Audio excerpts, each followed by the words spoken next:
All our summer holidays were spent in the Himalayas. And so from that time onwards, what I loved about Pakistan was its wilderness, its mountains. With age, I saw these mountains, this wilderness disappearing. And especially the way we destroyed our forest cover. I always resolved the second thing, that if I ever got the opportunity, I would make sure that we preserve this God-given beauty of our country. And we start a reforestation campaign. So in 2013, my party won an election in one of the provinces, which was the former northwestern western province called Pakhtunkhwa. And that's when we started one of the most ambitious campaigns to plant 1 billion trees in 4 years. And against all odds, we did it. No one expected it to happen, but we involved the local communities. We first made them understand how important trees were for the future. We made the people understand that Pakistan was very vulnerable to climate change. And we appealed to the people. We involved women in the mountainous areas to grow nurseries. And it became one of the most successful campaigns in our country's history of forestation. So we planted 1 billion trees. So when I became the Prime Minister, I resolved that we would plant 10 billion trees in Pakistan in the next 4 years. And 10 billion in Pakistan in the next 4 years. And this is now our objective. The experience we learned from the KP province, we are now using that experience to grow these nurseries, involve local communities, especially involve women, because they were very good in planting, developing and planting nurseries. It's important for us to grow trees for 2 reasons. One, as I mentioned, that Pakistan is vulnerable to global warming. Secondly, in our cities, pollution has become a silent killer. So unfortunately, there was no plan before, and our cities got very polluted, specifically Lahore, which had the pollution levels like Delhi in India rose high because for some reason our planners removed 70% of the tree cover of Lahore in the last 10 years. Apart from the environmental aspect now, the third thing I realized, that you cannot make your economy grow unless and until there is peace and stability. Pakistan in the 80s became part of what was the Afghan Jihad. Pakistan became allied with the US to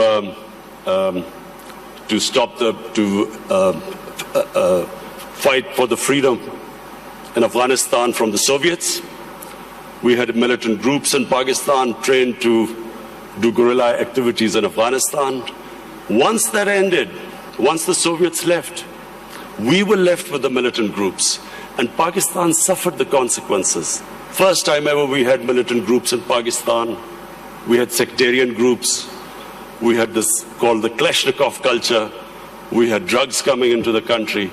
And that was a watershed in Pakistan. Things started going wrong and as I repeat, for economy, you need stability. You need peace and order. So if you have armed militias in your country, that became one of the impediments on economic growth. Come 9/11, we again joined the US in its war on terror. This time, the same militant groups that were created, Pakistan was required to disarm them. So again, we went through this process. 70,000 Pakistanis died in it. And of course, what was hit was economic growth. And then the image of Pakistan, a dangerous place in the world. So when I assumed power, I decided, my government decided, that from now onwards, Pakistan will only partner another country in peace. We would not become part of any other conflict. We would not join any country in its conflict. And since then, we have played our part. We have tried to ease tensions between Saudi Arabia and Iran. I also tried to, between the United States and Iran, we tried to do our part, play our part in easing tensions. In Afghanistan, in the peace process now, Pakistan is partnering with the United States to get the Taliban to talk to the Afghanistan government. It is the nearest we are to some sort of a peaceful solution in Afghanistan. The third issue, economics. When my government came into power, as you mentioned, we inherited the worst economic crisis in our history. The biggest current account deficit, the biggest fiscal deficit, where almost reserves which would have lasted a month. Since then, I must pay tribute to my economic team.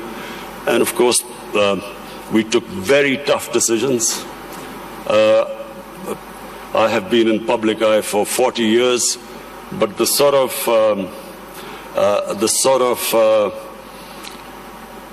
public attitude I have to face in the last 1 year, I've never faced in my life because of all these tough economic decisions we've taken. People are hurting. Naturally, when you do stabilization, you squeeze the economy, people hurt. But we have gone through this very tough period. And mercifully, our economy stabilized. The rupee that was falling, it's now, in fact, in the last few months, it's gained a bit. Our stock market has gone up. Investment in Pakistan year to year has gone up by 200%. So things are we are in the right direction, although I have to say we still have a lot of hard work to do. This year now, we are looking towards economic growth. The idea is now so that we provide employment, bring in investment in Pakistan, create the conditions. And I'm happy to say that in 1 year, according to the World Bank, that index of ease of doing business, Pakistan went up 28 points in the ease of doing business. We were in the top 10 countries which made the biggest improvement. What are the advantages of Pakistan? Number one is our population. We are 210 million people. 60% of Pakistanis are below the age of 30. This is the real strength of Pakistan. Unfortunately, we have neglected this young population because we did not concentrate on skill development, equipping them to employ themselves, become entrepreneurs, provide young people to the industry. But now we have started a program of skill development. We have partnered World Economic Forum in this program of Skill Gap, and we have laid a huge amount of money for startups, young people, encouraging them to start their own businesses. This is the first time we've done apprenticeship. We are encouraging industries now to employ young people. So this is really a big source.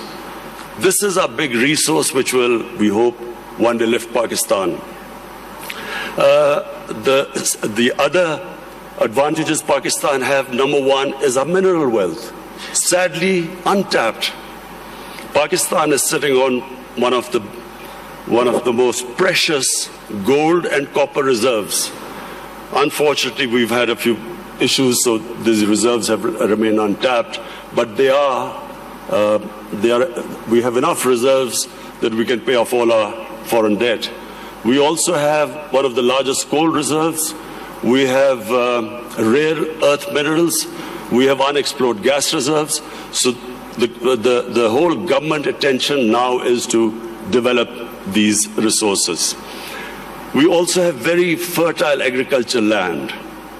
Unfortunately, the practices which we have done, we have not really explored this potential. Our productivity is one of the lowest. So for that, we have got help from China.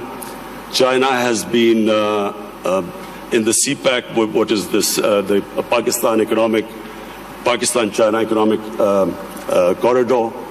We have in that got China to help us in developing the productivity of agriculture sector. And this is, I think, one area where Pakistan can make strides very quickly, because we do have fertile land. Unfortunately, as I said, our productivity is very low. And finally, my vision of Pakistan stems from its strategic location. Pakistan is strategically placed, probably one of the most fortunate positions in the world. On the one side is China, one of the fastest growing markets, and of course closely allied to Pakistan. Then we have energy reserves in Central Asia, and the moment there's peace in Afghanistan, we then have access to all the markets in Central Asia. Then we have Iran, and hopefully, if things settle down, Iran also, the more we trade with Iran, both countries will benefit. The biggest neighbor, second biggest neighbor is India. Unfortunately and sadly, the situation between India and Pakistan is not what it should have been. There are various reasons, and I won't go into it right now. This is not the right forum. But the moment Pakistan and Indian relationship becomes normal, trade starts between the two countries, then one can imagine the location, the strategic location of Pakistan with China one side, India on one side, and then countries with excess energy on the western side. I am someone who believes that in Pakistan, the moment we get our governance right, that is the real issue. Sadly, our governance, in the past 30 years, the way our governance deteriorated, that was one of the biggest reasons that we have not been able to fulfill our potential as a country. The country has tremendous resources, young population, strategically located. From now on, my government's biggest challenge now is how we can improve our state institutions, so we can improve our governance, so we can tap our potential. Thank you.